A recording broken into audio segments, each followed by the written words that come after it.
What's up, everybody? Welcome to Kinda Funny Games Daily for Friday, June 4th, 2021. I'm one of your hosts, Greg Miller, alongside the future class of video games, Blessing Adeoye Jr. Greg, can you believe we're a week away from E3? It's already started, ladies and gentlemen. Pre-3 is here. We are in the throes of it. We can't get away from it. But yes, 1 week from now, I will already be down in LA. I will be on this show, actually. No, the 1 week from Thursday and Friday, not much going on for me, but I will be there. I will be there ready to work. Blessing. How are you feeling? This is I use it loosely, obviously, and it's different, but your first E3 in the business, right? Like this being your full-time job. How excited are you for next week? I'm super excited. Like it's pretty ridiculous how excited I am for this E3, and I think it's been mainly the buildup of not having an official E3 last year. Us having like the Summer Game Fest and it being kind of all over the place in terms of announcements and events and all this stuff. Even though this E3 isn't a physical E3 that we're going to, I still feel the hype of E3. I think that's kind of just been missing out of my life in the last couple of years. And so I'm super hyped for it. And like even though I'm sure by next year, or maybe who knows, like when we actually get back into going to LA, I assume next year, but who knows? I'm sure by that point, it'll still be an entirely different feeling of, okay, fuck, I'm going to actually cover E3. I'm going to go to behind closed doors previews and play games and all this shit. You know, like it doesn't seem like we're going to have as much of that this year. Regardless, I'm super excited. I feel like E3 is back. It's going to be exciting. It's going to be exciting. We can't wait to be part of it. Of course, I'm hosting the E3 live show alongside Jackie and Golden Boy. You can catch all of that on the official E3 channels next week, Saturday through Tuesday. But more importantly, because guess what? That check's already cleared. It hasn't. But more importantly, remember, Kinda Funny is reacting to everything. Twitch.tv/KindaFunnyGames. You can watch all the live reactions, get the post-show analysis, all of that. You might say, Greg, I'll miss you on those reactions. No, you won't, motherfucker. Part of the contract I drafted with E3, because they're suckers, was that I get to host their thing, then run from the set to react with my friends on Discord, then run back and host their show. So, you thought you could get away from me. I'm on 2 different E3 channels doing shit. Let me know. Blink twice if you can't answer this question. But is there anything that you're most excited about for E3? Like any event or any moment? Oh, yeah. Oh, I can't answer. I'm not going to tell you what it is. Oh, you can't say. Like, it's that thing right now where it's like, you know, this is the week where I got the Infinity Gauntlet. And I started dropping the stones in it of getting the scripts, getting the rundowns, seeing things in there that haven't been announced that you don't know are fucking coming. And I was like, oh, this is going to be a show. This is going to be a show. That's why, I mean, it's E3 with the hype and the stuff. It's E3 as we'll talk about today with the leaks, but it's E3. You know what I mean? We've been starving last year. We were starving for it. This year, there is an actual E3 coming, and it's going to be very, very exciting. And we are excited to be a part of it. Me in particular, since you can't get away from me, even if you try. But enough about that. Let's talk about some pre-E3 leaks, such as Marvel's XCOM, the fact that Deep Silver has no real plans for E3, and that Injustice had a stumble. We're going to talk about all this and more because this is Kinda Funny Games Daily. Each and every weekday on a variety of platforms, we run you through the nerdy video game news you need to know about. If you like that, be part of the show at patreon.com/kindafunnygames. Over on patreon.com/kindafunnygames, you can write in to be part of the show with your questions, comments, concerns, squad up requests, and everything under the daily video game news sun. Of course, over on patreon.com/kindafunnygames, you can get the show ad free. You can get it with the exclusive post show. You can get a number of exclusive shows like the Kinda Funny Next Gen podcast, like the Q&As we put up each and every month. I need to put up part 2, recorded it yesterday. It's all set to go. I just got to publish it.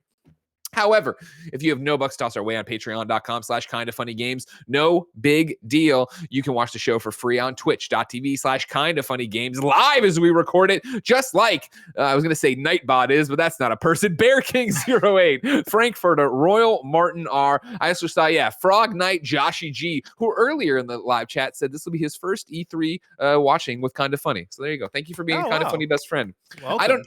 I'm sure... I don't know if it works for you the same way, Blessing, since, you're newer here and you were a fan of Kinda Funny before we hired you. But it still boggles my mind that there are new people joining Kinda Funny every day.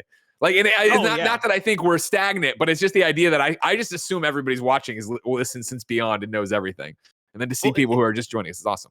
It's hit for me in 2 levels this last year, where there are people that have been like, oh yeah, I've not known Kinda Funny in a studio. That's a thing that I still see whenever people post screens of us in the studio and all that stuff. People are like, oh shit, yeah, like you guys were all together and are gonna come back together at some point in the future, hopefully. There's that, and then there's also like people who have hit me up and have not known a Kinda Funny without me, which is a thing that's also blown my mind that like people associate me as just kind of funny and don't know that or just might not have listened to kind of funny before a year and a half ago, which are both like really cool things. It's outrageous. Yeah. And we love you guys so much. We love making content for you. And let me tell you, if you thought we had a cool studio before, you ain't seen nothing yet. Still a ways out. Still a ways out. Still a ways out, but you ain't seen nothing yet. If you aren't watching on twitch.tv/kindoffunnygames, of course, you can watch later on youtube.com/kindoffunnygames, roosterteeth.com, podcast services around the globe. No matter where you get the show, how you get the show, thank you for your support. We couldn't do it without you, and we are so excited to celebrate E3 with you next week. Some housekeeping for you right now. Blessing and Tim have a Mario Golf Super Rush preview up as a first impression over on youtube.com/kindoffunnygames. It went up yesterday. I missed it, but I watched it while I ate my lunch. Great job, Blessing. Can't wait for this game. Yeah. I'm so excited for it. If you haven't checked that out, definitely go check out that first impressions. They showed off some of the adventure mode. They showed off speed golf, and I'm super excited for it. It looks like it's gonna be even bigger and better than Mario Tennis Aces, and I really enjoyed Mario Tennis Aces, but I felt like it was lacking a bit in the adventure mode. What they showed off during our preview had me even more excited. Like you can basically take your Mii, level it up like an RPG, talk to NPCs, all the good stuff that you want out of an RPG. Did I mean for all that to rhyme? Yes, I did. And I'm just gonna beat you without mercy. I saw you on there talking. You didn't even play. You didn't play Mario Golf 3DS. Get out of here. You don't even know what you're talking about. You know what I mean? I played Mario Golf on the N64 though, and I'm seasoned on the N64. You forgot. All right. So, what about? Did you play any? What'd you play on GameCube? You play over there? No, I didn't play on GameCube. Toadstool Tour. You know what the fuck you're talking about. I played the Wii Golf from Wii Sports. Oh, okay. Well, you're pretty good at this too. Ladies and gentlemen, like I said, it's Friday, June 4th, which means one thing. There's a brand new Conjuring movie out. Conjuring, The Devil Made Me Do It is out now, and that means we're bringing back Conjuring in review today. It will be me, Nick, Tim, and James and Elise Willems joining us from Funhouse. Of course, we are watching the movie right after we record this show, and then we will be doing Conjuring in review in the afternoon. It will post as soon as possible to youtube.com/kindoffunny, roosterteeth.com, and podcast services around the globe under the In Review banner. So get ready this weekend for that. Thank you to our Patreon producers, Donovan Harkness and Blackjack. Today, we're brought to you by DoorDash and Magic Spoon, but I'll tell you about that later. For now, let's begin the show with what is and forever will be the Roper Report. Time for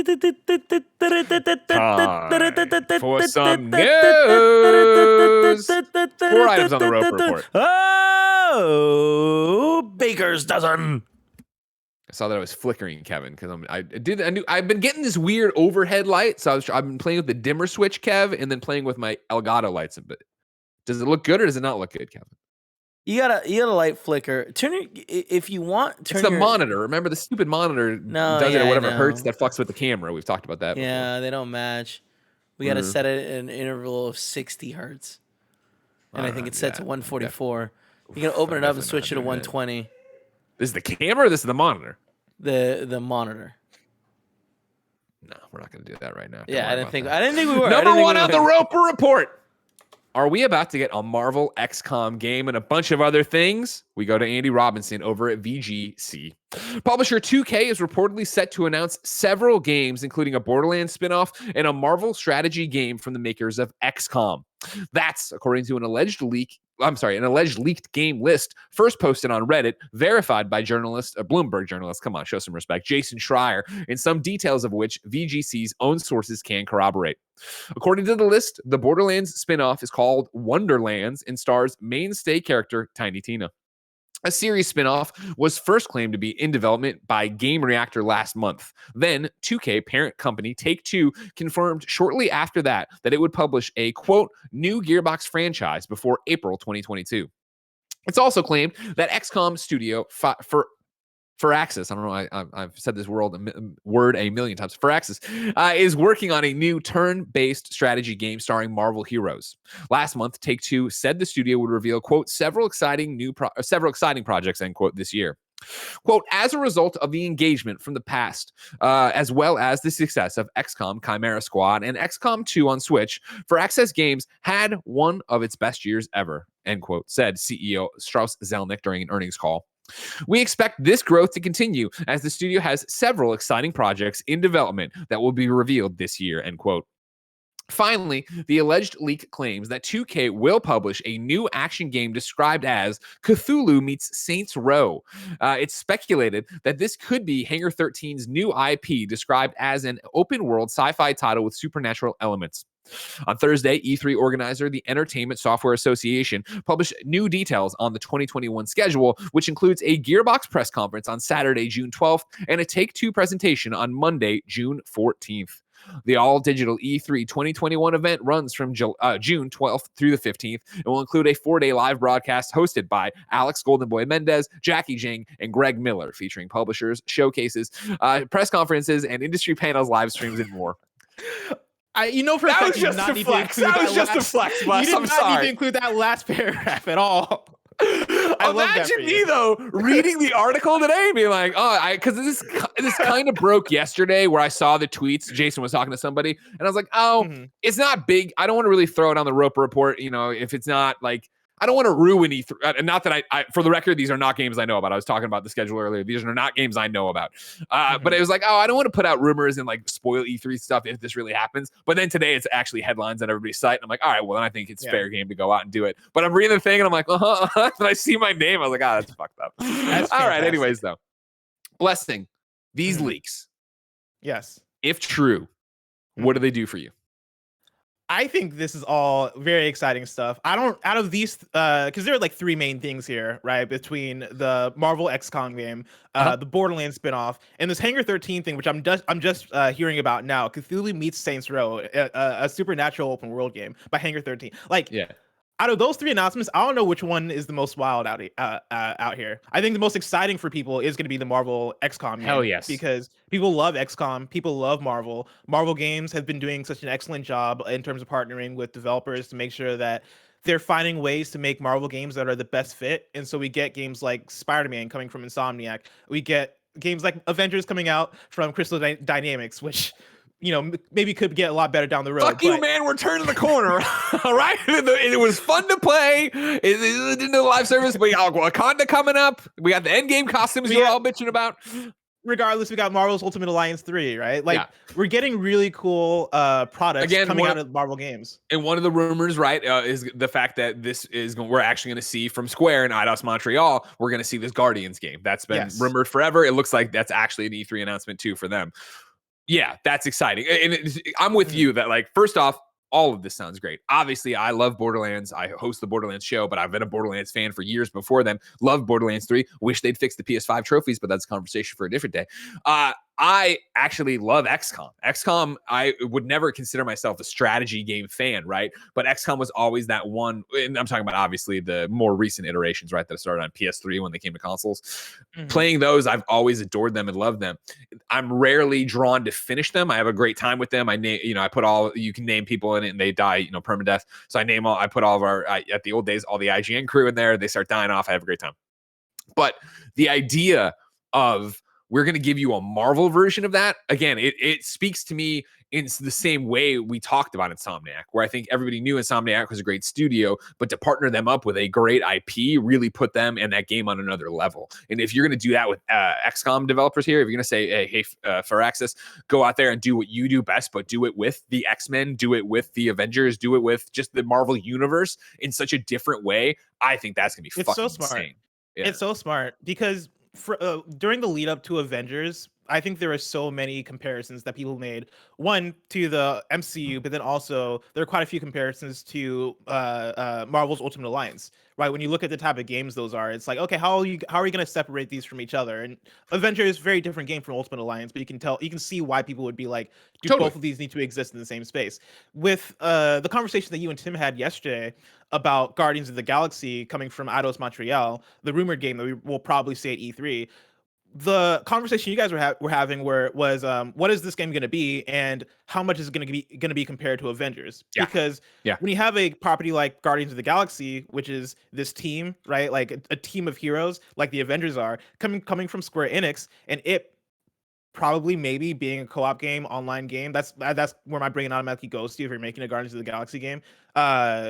like you get into the comparisons, you get into the conversation of, are these games too similar? I think this is a very smart route of being like, cool, we got Avengers, we have maybe Guardians of the Galaxy. How do we diversify a bit? How do we as Marvel Games create games that feel like they're speaking to multiple different audiences and utilizing the brand or utilizing the IP as best as possible between these different ways? And I think going to Firaxis and making an XCOM like Marvel game is such a smart idea, and I want to see more unique ideas like that coming out of Marvel games, and even Star Wars, because since Star Wars is starting to do the same thing now, I think that is key. Figuring out diverse ways, right? Like to really represent the brand well and make different types of games that people are going to be into.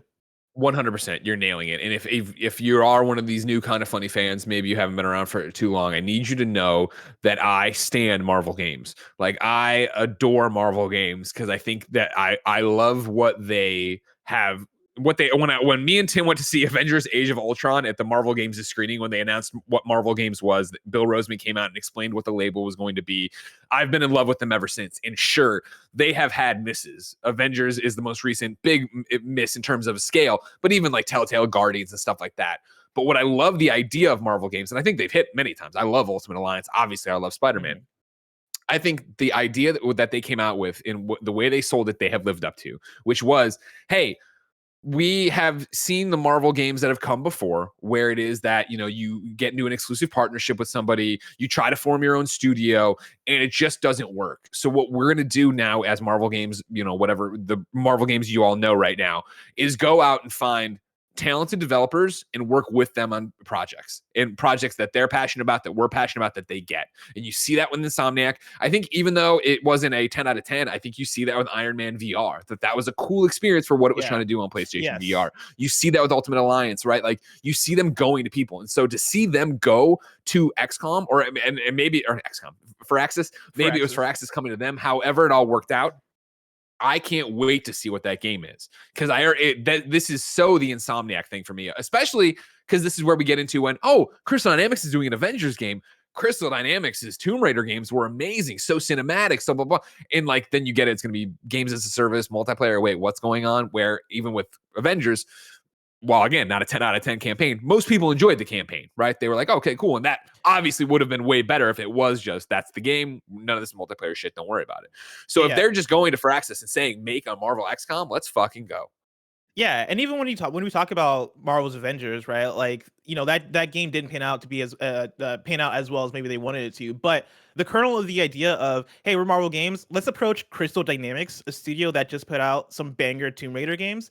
That, I think that core of an idea still works, right? Like, that is I think that is a good move to give them the Avengers franchise. Of course, like, the game wasn't as amazing as they wanted to be, and maybe it can get there. We'll see. But Wakanda, I think baby. Wakanda might be the one. Wakanda might be the one that makes Imran Khan go, it's a good game now. By the end of this year. It's okay. That's all. It's the prediction by the end of the year. We'll see. But that kernel of the idea of, like, hey, let's partner up with these guys, I think still works, and is still going to prove to be successful overall for Marvel games, as we've seen with Insomniac, Marvel's Ultimate Alliance, and others. And so then my question about Marvel XCOM, because I still want to talk about Wonderlands too, but my question for Marvel XCOM is, and Kevin, I want you to come off the bench a little bit on this one too. What do you guys see the game being? Because sorry. If you have Spider-Man on your squad, he dies, he's done forever, he's gone. Sure, just like regular XCOM. Yeah. No, I don't think it'll go that hard. I don't think it'll go that hard. More, I mean, like, no, I don't think they're gonna kill Spider-Man in this one. I don't think there's permadeath in this one for Spider-Man. Even though that'd be like, the way around it would be into the Spider-Verse. So there's just unlimited Spider-Man. So you kill whatever Spider-Man you have. Big deal. There's another Spider-Man coming around the bend. But more I was thinking is, especially, piggybacking off of yesterday's conversation with Tim about Guardians, right? Where I was like, if I'm Marvel Games and I want a diverse portfolio, and we were talking about, like, is it co-op? Is it multiplayer? Is it you switch characters? Is it one character? How do you make that look different than Avengers, where you're doing that kind of thing? And now with XCOM and having a giant roster of Marvel heroes, I would go, all right, how do we need to make this look different than Ultimate Alliance? And so I do wonder if it's going to be, is it going to be it's Marvel Universe, it's everybody, blah, blah, blah. Or is it going to be, it's a Fantastic Four game, it's an X-Men game, it's an Avengers game? Like, do you have any predictions on that? Mm-hmm. I do think you go for a specific team, right? Like, I do think you go with X-Men, or you go with, I like Fantastic Four. I think those are good suggestions, because as much as I love Avengers and as much as I love the overall roster of Marvel, I am with you that every game can't be here's all of Marvel teaming up together, because we've gotten that so much. And I think people like the certain subsections of teams that are in Marvel, right? And for an XCOM like game, you have to have a team, right? I don't think you're going to focus on one hero or two heroes. I think you have to have a core squad that people identify with. Maybe it's defenders, maybe it is Luke Cage and what's his name? Jessica Daredevil. Jones. Yeah, Jessica Jones, that whole squad. Because I don't think we've had like a game from them recently that is hard focused on that squad. But it's hard for me to really make a prediction with just the setup of Marvel XCOM. I think it's going to be X-Men. Because I think that they want to differentiate, and they know people have been jonesing for. People love X-Men, obviously, and jonesing for a really great X-Men standalone game, right? Because even the X-Men that came to Ultimate Alliance, for the most part, were DLC, right? Where it's like that's where you got Cyclops, that's where you got Magneto. Wasn't he DLC? Because we already had Wolverine in the game, but it was it Gambit? I don't remember. I remember there was a bunch. Sorry. You said for Ultimate Alliance. Yeah, I don't remember. Yeah, I think that's what it'll be. And I think that would give you the differentiation, especially when you want to lay all the boxes out in front of each other, right? Where Ultimate Alliance is the entire universe, Guardians is Guardians, Avengers is Avengers, X-Men for this kind of thing. And I think you could have a nice, a gigantic roster of characters to put in there and go. And I think it would actually, even though it's not the same at all, you'd look at it at screenshots and be like, oh man, this is giving me X-Men Legends feels. Like, a game we all have a soft spot for. I think you could really have some fun with that. What about Wonderlands? Does that do anything for you? Also, by the way, and you're wrong right now, I have youngster Joey 21 saying they fixed Borderlands 3's PS5 trophies a month or so. Source, I got the platinum. What I need you to do is respond again, youngster Joey, and you have a number, I think, to your name, so nobody's going to trick me into saying it's you or not. And tell me, did you fix it in the way that you went in and it popped all the trophies you had from the PS4 version, or was it those two that were like unattainable? Were you able to go back? Did you have a PS4 save? These are the questions Greg Miller has to know. Because if I can pop the Borderlands Platinum right now, I am stopping this fucking show, walking over there and turning on the goddamn PlayStation 5.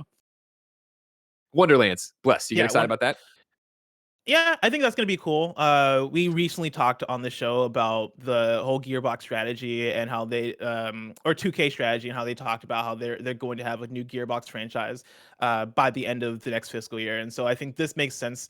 Them positioning it as a new franchise, I think, is interesting. It being Tiny Tina, I like Tiny Tina is a character that many people like, and so Ashley doing a Birch, single player game, Ashley Birch, doing a single player game based around that character, I think is a good decision. I just need to see more of it. I need to see more of what it is, because if it's just regular Borderlands, but you're playing as Tiny Tina and you're going through a campaign, like that could be fun, but how fresh is that? Like I need to actually know what the vision is, or what the new thing. Well, what's interesting is like I like where you're taking it. What my takeaway from it, you're saying like, oh yeah, it would be her. I think she would be like the Lilith character from Borderlands, where I don't think we would play as Tiny Tina. I think it would be the same thing, that there's 4 Vault Hunters you can grab in, you can be, and then they're going to be on a mission with Tiny Tina. They're working with her to go do something, and maybe that's how you anchor it around. Is like she's the, I feel like that's often the way in Borderlands games, right? Where we're actually not the main character. Like the protagonists are around us, right? They're doing something, like Crimson Raiders or whatever in Borderlands 3 with Lilith and everything that was going on.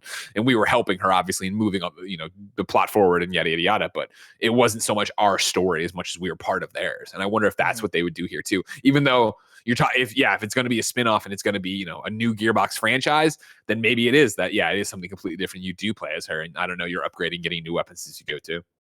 Them positioning it as a new franchise makes me wonder, like, is it going to be what you said, right? Like 4 main characters. It's another Borderlands game essentially, but just a spinoff.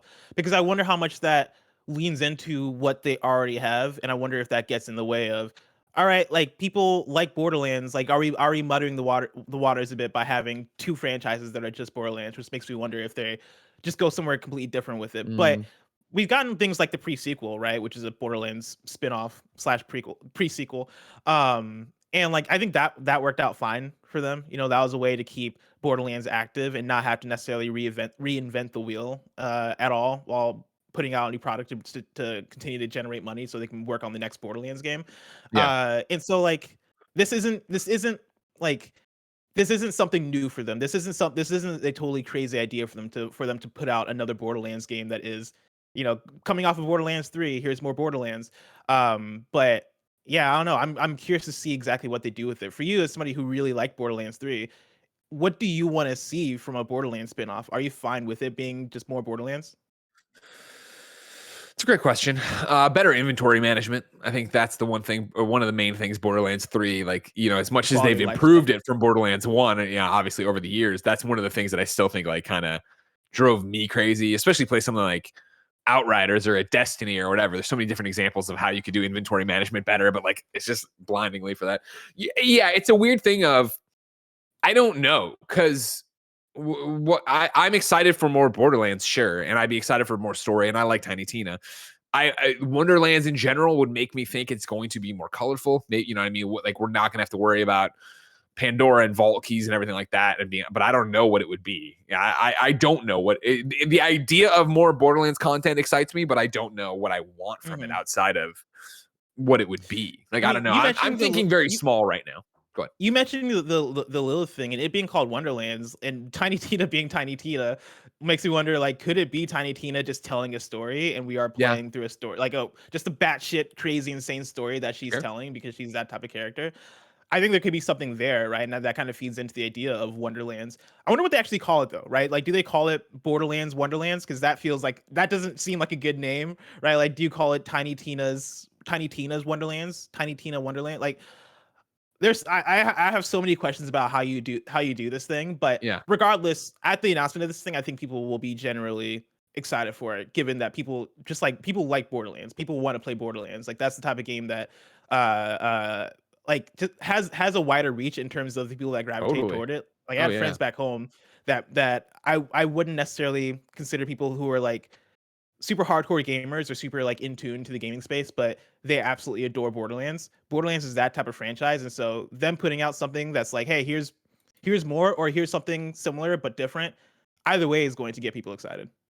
Yeah, 100%. And that's what I think, the Borderlands fan base is so huge and so ravenous that I don't know. I don't think they have to really fuck around with, wondering if, not calling it Borderlands will get in the way of it. The chat had pointed out that Tiny Tina's Wonderlands had been copyrighted a while back or whatever. And this story did leave that out, but I have seen that. I think you can do it and have it out there and be with it. And I think to your point too, like I'm thinking of it being so colorful. You're thinking of it being a story.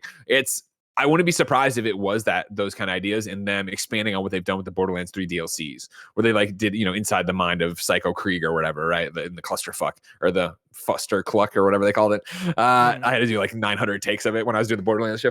But like that was one where they, every one of the DLCs for Borderlands 3 has been very much like, cool, you have the base game and you have your Borderlands experience, but we wanted to get weird. So this is a casino heist mission. This is a Western. This is all happening inside the mind of a psycho. Like that gave that Gearbox team such liberties to experiment and get crazy with it that I think in your same vein, right? If Tiny Tina is just telling you the story, if she's narrating it like Marcus always narrates a Borderlands story, that could be super cool and see what that actually looks like. But is it then just the same Borderlands, content? Is it the same idea? It's 4-player. We're running through and shooting shit. Probably, because that's what works and people love. But we'll have to wait and see. Apparently not long.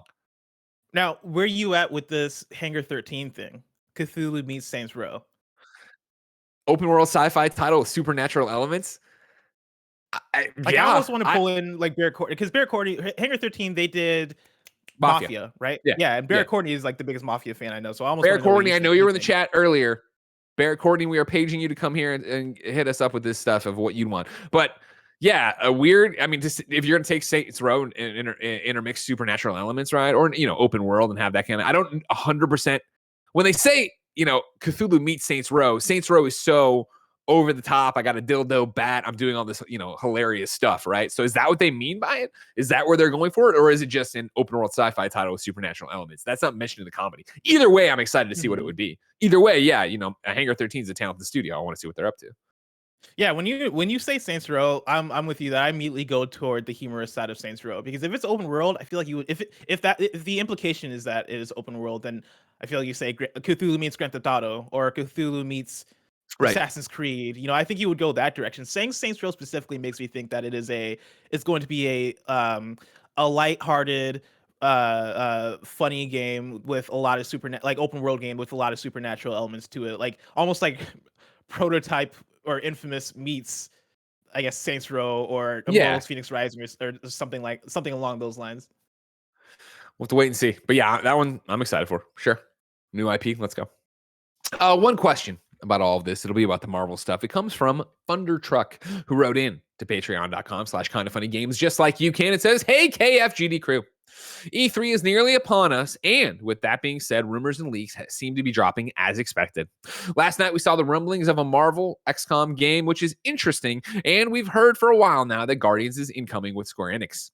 If Tim's prediction comes true, parentheses, which honestly I think might, whether it's a Marvel fighting game or Marvel versus DC, maybe. If you missed the Gamescast, Tim predicted that NetherRealm is working on Marvel versus DC as a fighting game to they'll come out because of course, Ed Boon's teases and stuff like that. Back to the question though. Will it be too much Marvel content at one time for consumers, or is this the perfect strategy to appeal to Marvel fans across different genres that might not like Avengers or the traditional action/adventure games like Spider-Man? Thank you for the amazing content, Thunder Truck. Blessing, are we about to burn out on Marvel content? I don't think so, because I think this is the strategy that would keep us from burning out, because I don't think Marvel does this with the idea in mind that every Marvel fan is going to play every single one of these games.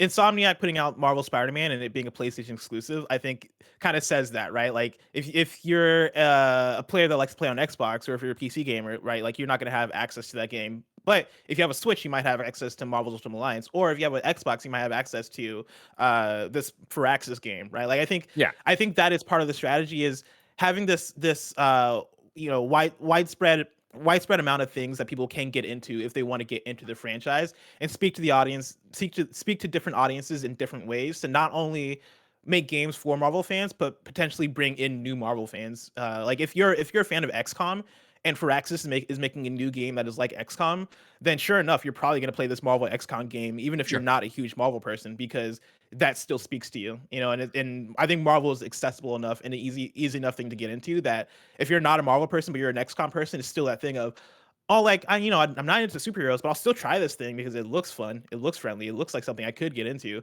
I think that's more the mindset. And Marvel just in general is such a big brand with a bunch of brands in that brand, and so like, even if you are getting burnt out by Avengers, that doesn't necessarily mean that you're burnt out on X-Men, and that doesn't necessarily mean you're burnt out on Defenders. And so I think there's so much there to explore in Marvel that I think they're able to do things like this and have it not be a big problem.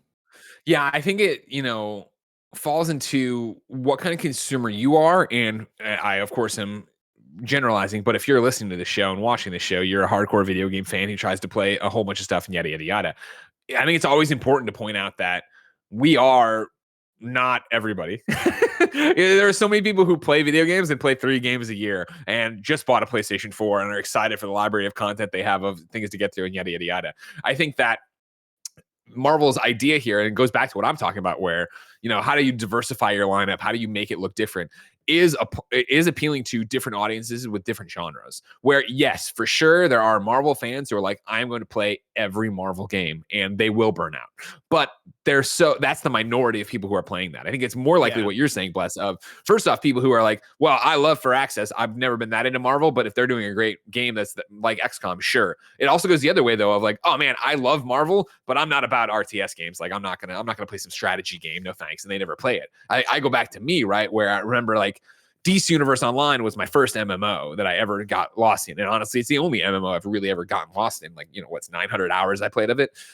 When DC announced Infinite Crisis, right? Wasn't that what they called their stupid MOBA? I remember being like, I've never given a shit about MOBAs before. And I sat down and played it. I'm like, still don't give a shit about MOBAs. It wasn't like DC made me play that and kept me in. And it's the same thing now of like, when I was growing up, and I mean, when I'm using that loosely, when I'm talking about like when I'm in high school, right? Like I was devouring every DC cartoon that would come out. I'm watching every episode of Justice League Unlimited, yada, yada, yada. But now you jump to 38 and there are so many different DC cartoons that there's no way I could watch them all. And I don't feel like I need to. This is the idea of, if they were all, hey, Insomniac made Spider-Man, and now Guardians is the same experience, and now the Avengers game is the same. If it was all we're doing single player story, big AAA games, even then that sounds like a pretty dope future to me. But like, that sounds awesome. But yeah, like I think that wouldn't be cause more burnout than what they're doing now. Like case in point, like how many people played Iron Man VR because that is an exclusive PlayStation VR game. Like, even if you're a Marvel fan, I don't think you have the bandwidth to play everything. And I think they understand that and know that. And I think that is a totally fine thing. Like, if a Marvel versus DC NetherRealm game is announced, 1000% I am playing the hell out of that game. But I also didn't play Marvel versus Capcom Infinite, right? Like, and those are both fighting games. Like, those are both pitched fighting games. And it comes down to, hey, like, people have different tastes. People are going to be into what they're into. And I know for another realm Marvel versus DC fighting game, Greg Miller is going to play that game, even though you're not really a big fighting game person. And keep in mind, like, I didn't play Injustice 2. Like, I struggled through Injustice 1 for the story and enjoyed it, but I enjoyed Tom Taylor's comic book way more, which expanded on it, wasn't what didn't take away from it. And so then when Injustice 2 came out, I turned it on and I gave it the old college try. And I'm like, I just don't like fighting games. I'm sorry. Like, I can't do this. But if you do a fucking Marvel versus DC fighting game, motherfucker, I'm there playing on the easiest difficulty because I got to see that through. I got to be a part of that. One more E3 story, and then I want to take our usual sponsor break. Number 2 on the Roper Report. Don't expect Deep Silver's big guns at E3 2021. Deep Silver tweeted out this morning, or maybe last night, our parent company, Koch Media HQ, is making an announcement as part of Summer Games Fest on June 11th. To give you a heads up, you won't see Dead Island, Saints Row, Metro, or Time Splitters there, parentheses, or at any other E3 2021 event. We'll let you know when we have news to share. This is the dual blade of, like, man, bummer, but also good on you for telling us. Yes, 1000%. Yeah, good on them for telling us. I will say, Time Splitters, not surprising. That's not that is not going to be there. Dead Island, where the fuck is that game? Like, just kill Dead Island 2. Say goodbye to Dead Island 2. Like, if you want to talk about development hell, like, that is a game that is just, at this point, like, I don't believe it exists. It's just vaporware. Saints Row, I am actually shocked that we're not going to see it. Because that was one of my predictions, I think, on the GameScast, right? Yeah, I think we might have both made that prediction. I was convinced that we were going to see Saints Row at this E3 because it's been long enough, right? Like, the last game from Volition was Agents of Mayhem, and then before that, Saints Row 4, I believe, came out on the PS3 before it was released again on the PS4. Like, it's been a while since we've seen a new Saints Row, and they're for sure making one because they've talked about how they're making a new one.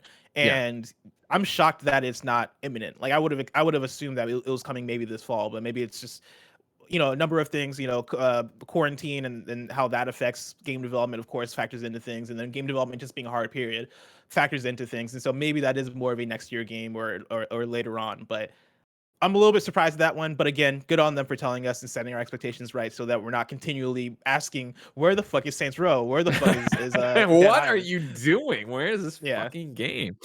And what's interesting, when you go to Koch Media's website under games, right? The games and brands they list are Agents of Mayhem, Dead Island, Homefront: The Revolution, Metro, Risen, and Saints Row. So that Agents of Mayhem, Deep Silver didn't name Agents of Mayhem. Maybe we're getting more Agents of Mayhem. Obviously, Homefront we're not getting more Agents of Mayhem. Maybe, like, it's time. What are we getting, though, is now my question from Deep Silver. Exactly. If it's not Risen, those, I guess. then what? Risen is on the menu and Homefront is on the menu as something that could possibly happen. Could you imagine them announcing new Homefront? I would be so confused. It's like, do people play Homefront Revolution? I don't know one person that played that game. Yeah. We'll wait and see what they do with that. And I know they have a bunch of other stuff, but that's just what they list on their thing. So maybe it'll be new IPs, but we will find out at E3 in just a couple days now. Ladies and gentlemen, of course, you can find out all sorts of stuff on patreon.com/kindoffunnygames. Like getting this show ad-free, getting this show with the post show, getting the Next Gen podcast, getting the Q&A videos we put up, hanging out with Kind of Funny best friends and having a good time. Plus you get the GamesCast. Plus you get a whole bunch of different stuff. You'd have a great time. All right, it's fun. Enjoy yourself over there. But for right now, you're not on patreon.com/kindoffunnygames. So let me tell you about our sponsors.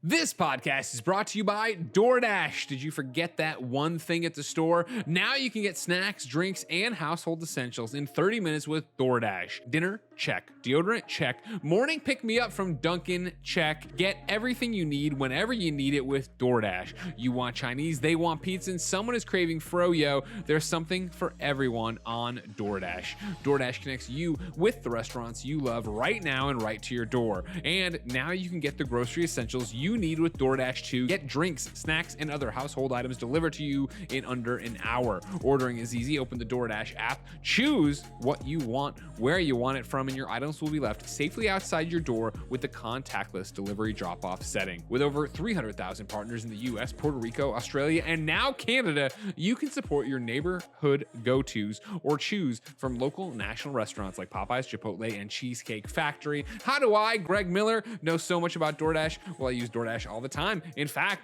I used it this morning. Jen woke up and was like, you know what? I really want a bagel. We ordered bagels here. I'm using the Dash Pass, so I don't even pay for delivery fees, but that's not even what they want me to talk about in this ad. They just want you to know that DoorDash is rad, and I can confirm because I'm Greg Miller, and I ate bagels with it today. For a limited time, our listeners can get 25% off and 0 delivery fees on their first order of $15 or more when you download the DoorDash app and enter the code GAMES2021.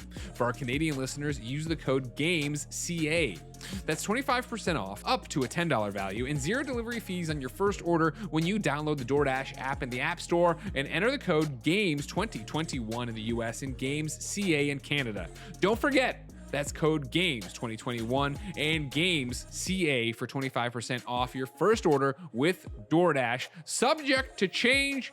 Terms apply. Our next sponsor, ladies and gentlemen, why it is Magic Spoon. Guess what? When you were growing up, you probably loved cereal. You said yum, yum, yum as you put it in your tum, tum, tum. But then you became an adult and you started looking at all the stuff that's in cereal. You started looking at all the nutritional values and you said, no, this is all sugary garbage and I won't have it. Well, don't worry about that anymore. Magic Spoon is here to save the day. You can cut down on the carbs, the sugar, the unhealthy food, all with Magic Spoon. 0 grams of sugar, 14 grams of protein, and only 4 net grams of carbs in each serving. Also, only 140 characters. You can try Magic Spoon's best-selling flavors in a 4-flavor variety pack, including cacao, fruity, frosted, and peanut butter. So cacao, which is chocolate but not chocolate, fruity, frosted, peanut butter. Why do we know so much about these flavors? Well, it's because Gia's friend has been using Magic Spoon and she has been enjoying it. She says it's delicious. She likes, I believe, fruity the best is what she said. And I sound like I would like that one too, because that sounds like my kind of flavor. You've heard my stories of me eating cereal dry out of a cup. I don't know. You want to put milk on your Magic Spoon, that's your own business. Greg Miller, I'm gonna eat it raw when I get it. Just right into the cup, right into my mouth. Let me taste all the fruity flavors. It's keto friendly, gluten free, grain free, soy free, low carb, and GMO free. Click the link below to grab a variety pack and try it today. And be sure to use the promo code KFGD at checkout to get 5% off any order, or go to magicspoon.com/KFGD. That's right, audio listeners. I'm not gonna leave you out, leave you in the lurch. You're in a car right now. magicspoon.com/KFGD. Don't worry about the link below. And Magic Spoon is so confident in their product, it's backed by a 100% happiness guarantee. So if you don't like it for any reason, they'll refund your money, no questions asked. So click the link below and use the code KFGD for $5 off, or go to magicspoon.com/KFGD to save $5 today. Number 3 on the Roper Report, Injustice Mobile had to issue an apology. We go to GameSpot, where Dan Bonthuys reports. Like many other game studios, NetherRealm decided to celebrate LGBTQ+ Pride Month with a special event in Injustice 2 Mobile that would run throughout all of June. The challenge to earn Theme Pride Month rewards was seen as tone deaf by some players, as the game tasked its fan base with defeating Poison Ivy hundreds of thousands of times to unlock prizes. Players can also unlock Batwoman as a playable character if certain goals are met, which further ties into the Pride Month theme, as the crime fighter identifies as a lesbian in the comics. Ordinarily, this wouldn't be seen as controversial, as Injustice 2 regularly holds events such as this, but the fact that NetherRealm was motivating players to constantly attack a famously bisexual character from DC Comics to celebrate Pride Month was seen as problematic. The official Injustice 2 mobile account on Twitter released a statement apologizing for the event. Quote, "We recognize associating our latest global challenge with Pride was insensitive and inappropriate," the game's account tweeted. Real-life violence acts against the LGBTQIA+ community and women within the community in particular is all too common, and we should actively engage in efforts to end LGBTQIA+ violence, not normalize it, end quote. Missed it by that much, bless. Yeah. You know? Yeah. That's the thing. There's a meme. I forget exactly how it goes. I think it might have been a TikTok sound where they're like, essentially like, oh, like his heart's in the right place, but like just missed the mark, right? Yeah. And this is one of those ones where I'm glad they came out and apologized for it, because like I think this can be seen as a fairly innocent mistake that, you know, I think if you have people who are from the community that are part of making these decisions, you're able to avoid these mistakes Identify more. it. Yeah, for sure. Yeah. And like, you know, and that's, I don't want to discount the idea that maybe somebody was part of this team and was helping make that decision. Maybe just Sure. they missed the mark on there. But that's something I wanted to throw out there. But yeah, dude, I don't know. That's such a weird one, right? Where it's like, oh yeah, we want to celebrate this thing. To celebrate these people, we're gonna have you attack attack what was it, Catwoman? We're gonna have Poison you Ivy. attack her. Or Poison Ivy, sorry. We're gonna have you attack Poison Ivy a bunch. Yeah, Strange you one. can see where you're like, oh, okay, guys, it's Pride Month. What can we do? Well, who do we know that would be part of Pride Month? I mean, you look at DC just released their newest Pride book, right? And Poison Ivy's on the cover. Of course, Poison Ivy and Harley are in various relationships throughout different DC lore or whatever. But in the animated series, they're romantically involved right now, and so like. You can see like, oh, well, Poison Ivy, oh, Batwoman, all right, great. Well, what do we do? Like, have them go beat her up. Like, shit, fuck. Okay, yeah, like, it's like one of those, like, trying to do the addition scale of it and show how, you have to think this stuff through a bit more and talk to people, obviously, a bit more involved with it. Yeah. On that level, one of the things I wanted to toss out is just food for thought, required reading that I'll read to you. All right. I thought this was an interesting take. Obviously, June being Pride Month, you've seen so many different companies and corporations change their logo to, the rainbow flag or something like that. And obviously, a whole bunch of people like to dunk on them for that. I liked this breakdown from Jackie Collins. If you're not familiar with Jackie Collins is PR lead over at Riot. She put up this Twitter thread that I'm going to read in full. I understand shitting on corporate pride. I'm not going to disagree with anyone over it, but I will point out that in many, if not all cases of the corporate pride things you see happen because the LGBTQIA plus employees of a company worked on it and asked for pride to be observed. I'm not the first person to say this, but I do feel like it bears repeating. Anyway, that doesn't mean you have to like it. Doesn't mean the activations are perfect either. Just a small reminder that it's the employees that are actually members of the community creating this. Oh, and one last thing. The LGBTQIA plus that worked on it are also in most cases the ones passionate enough to look through social media to see reactions to it. The execs that you think don't care either way aren't the ones looking. Anyway, like I said, just food for thought. And then she finishes with 2 checkmark posts. Checkmark, corporations are not people. Checkmark, the people who work at corporations are people. I thought that was a good insight to have. Obviously, so many people want to be like, this company doesn't fucking care. And it's like, but the people there do, right? And that's the thing of like, it's good intentions. This thing with NetherRealm, right, was poorly executed, but it was good intentions. They're trying to figure out how to make their weird fighting game full of superheroes and supervillains somehow be able to celebrate the community members that do this, and they fucked it up and they missed the mark, as you said, Bless. And I think it's interesting, even at a larger scale, to look at people who are trying to do this. Like, it's best to try to celebrate the things rather than tear everything down all the time. Yeah, and I think so much of it is a learning experience too, of figuring out like what works exactly, like exactly what you said, right? Where you're working with injustice, and so it's one of those things where it's like, well, how do we celebrate this thing within our fighting game? And I understand how you get, how you take the steps to maybe get to where they got.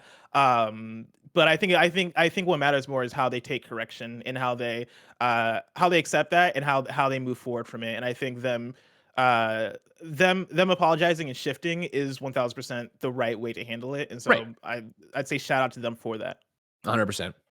Fourth and final Roper report story for the week comes from Joe Skrebbels at IGN, who reports the Balan Wonderland creator has left Square. Balan Wonderland director and Sonic the Hedgehog co-creator Yuji Naka has unexpectedly left Square Enix following a poor reception to his latest game. IGN has independently verified that Naka had left the company at the end of April, after Nintendo pointed out that the developer's Facebook page had been updated to list an endpoint to his employment at Square Enix. It remains unclear if Naka's departure was his decision or Square Enix's. Upon joining Square Enix, Naka had opened his own internal studio, Balan Company, to make Balan Wonderland. Naka had previously told IGN that the game was his, quote, one chance to make a platformer for the publisher. When the game arrived, it was critically panned and has seemingly struggled commercially. IGN awarded the game a 4 out of 10 review, saying that it, quote, isn't always an awful platformer, but it is a consistently boring one. End quote. After arriving in March, the game never cracked the top 20 best-selling games in the US, according to NPD reports. And SteamDB reports that the game reached a peak number of concurrents the day after launch with just 124. 124. No other numbers added to that. Much remains unclear after Naka's departure, including what his next move will be or what the fate of Balan Company and its other employees has been. IGN has contacted Naka and Square Enix for comment. This is such a sad story, man. Like him that quote from him saying that this was his one chance to make a platformer for the publisher, I think very much points to he was probably let go or encouraged to step down based on the performance of the game. And we're not going to see another game from Balan Company for sure after this, right? It's not just going to be him. I think that entire development studio is probably done making games. But yeah, dude, like, I want to know the story. I want to know what went wrong with Balan Wonderworld, because I feel like the ingredients are there, right? Like, you have a good publisher, you have a lead developer that has experience doing this, and you have a team that is making something that it seems like they're passionate in. Balan Wonderworld doesn't strike me as the kind of game that you make for money purposes or in order to try and, like, I don't know, enter a certain market. Like the 3D platformer market in this way isn't one that I think is one that you tackled purely out of profits. Like, it seems like this is a game that they really wanted to make. It's supposed to be a passion one, right? Yeah, it was a passion project, and you can tell based on the way they talked about it, based on how the game harkened back to a lot of his previous projects. It had a lot of Sonic energy to it. It had a lot of Nights into Dreams energy to it, and the fact that it came out and it was as bad as it was, given the inspirations, not as surprising, but just still, I think in general, given the context of them making this game out of passion, I think it's still such a crazy thing and such a sad thing that this is the way it's ending. But yeah, man, 124 peak concurrent players is not good. I'm trying to find it, and it's always so hard, right? It's something that just passes you by in the morning. I saw somebody in our circles or whatever that it got retweeted or was a native tweet here, right? From somebody in the video game industry or our peers tweeting out about this and quote tweeting it and being like, I know Balan Wonderland like was designed for kids, but in that, so like it makes sense that people are like, adults tore it apart. But it was like, but I also cannot fathom a child playing this completely boring, bland game and having a good time. Yeah, like Mario exists, like Sonic exists. I keep wanting to say Astrobot exists. Like, there are way more Crash Bandicoot. Like, there are plenty of games that are designed for kids that are good games. Like, even look at Knack. Like, Knack isn't the best game, but it's at least a way better game than Balan Wonderworld. Like, there are so many options for kids games. Like, this is just from a pure design perspective, it being this one button game where while we were playing the demo, right, like, we shouted out all the things that are wrong with it. It being a one button game, it being very nonsensical in so many of the story aspects, it just having bad game design, it not running well whatsoever. Yeah, like, it goes way past it being a kid's game and just being a bad game, period. I can't wait to see the next game that'll be great for kids, but that can be so far away. Blessing, if I want to know what came to mom and grop shops today, where would I go? You would go to the official list of upcoming software across each and every platform, as listed by the Kind of Funny Games Daily Show hosts each and every weekday. Yeah. Damn, Kev. Fuck. Wow. Just quitting. Just left you hanging. Sucks, dude. Out today. Adeoye, Genesis 2, Xbox Series X, Xbox One, Xbox S, of course, PC.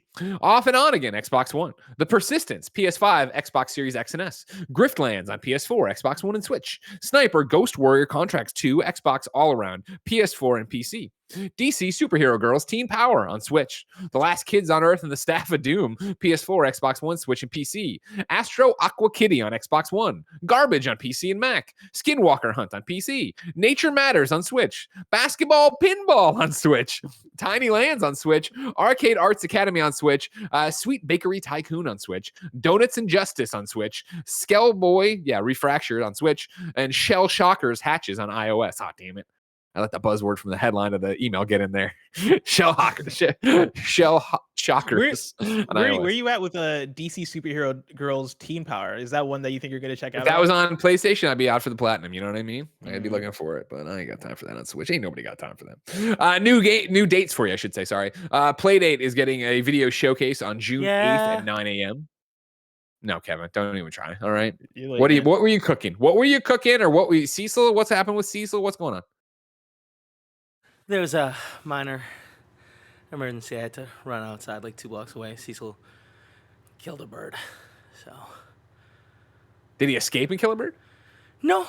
He was walking with Cecil or with Paula, and he killed a bird, and she couldn't get out of his mouth. Help. Yeah.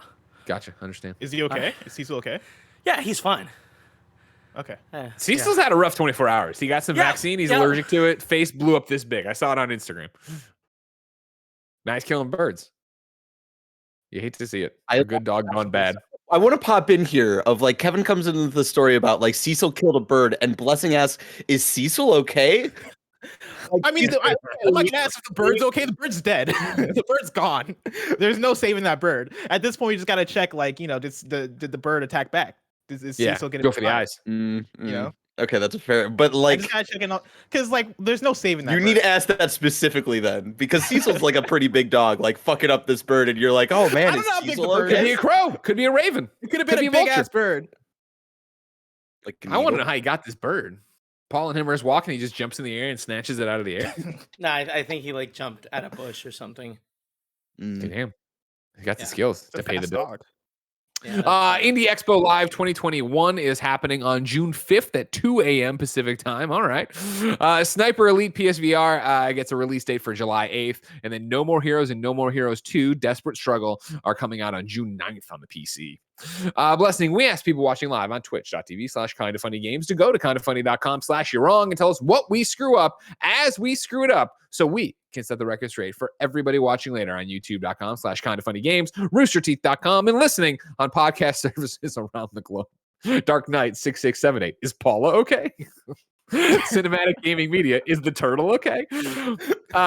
Youngster Joey responded back in and said, he did have a PS4 save, but you don't get the plat from the save transfer. I did the whole thing again. They fixed the 2 glitch trophies though, so it's attainable but not an auto pop, which sucks because a whole bunch of my stuff auto pop but not all of it auto pop. And so even if I go in there with my save where I have to go to all the different spots, if I go to the different spots, I'll check it out myself. Don't worry about it. That's the only thing. So not even a you're wrong, just stuff going on. King Labala, is Kevin's sexy brother okay? So just so we're clear, Paula is very not okay. She is like a hardcore vegetarian since she was 11. Like this was traumatic. You think this will be the thing that pushes her over the edge to start eating meat again? 100% not.